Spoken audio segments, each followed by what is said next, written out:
இயக்குனர் வெற்றிமாறன் இயக்கத்தில் சூர்யா நடிப்பில் உருவாகவுள்ள திரைப்படம் வாடிவாசல். இப்படத்திற்கான அறிவிப்பு கடந்த சில ஆண்டுகளுக்கு முன் வெளிவந்த நிலையிலும் படப்பிடிப்பு துவங்க சற்று தாமதமாகிவிட்டது. விடுதலை 1 மற்றும் 2 திரைப்படங்களை முடித்துவிட்டு வெற்றிமாறன் இப்படத்தை இயக்கவிருந்தார். இதனால் படப்பிடிப்பு தள்ளிப்போனது.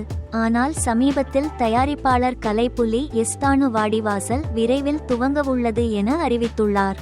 இந்த நிலையில் வாடிவாசல் படத்தின் படப்பிடிப்பு எப்போது துவங்குகிறது என்பது குறித்து இயக்குனர் வெற்றிமாறனிடம் கேள்வி கேட்கப்பட்டது.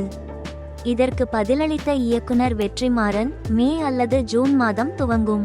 அதற்கான முன் தயாரிப்பு பணிகள் தற்போது நடைபெற்று வருகிறது என கூறியுள்ளார். வெற்றிமாறன் சூர்யா கூட்டணியில் உருவாகும் வாடிவாசல் திரைப்படத்தில் இயக்குனரும் நடிகருமான அமீர் முக்கிய கதாபாத்திரத்தில் நடிக்கிறார். மேலும் ஜி.வி. பிரகாஷ்குமார் இப்படத்திற்கு இசையமைக்கிறார் என்பது குறிப்பிடத்தக்கது.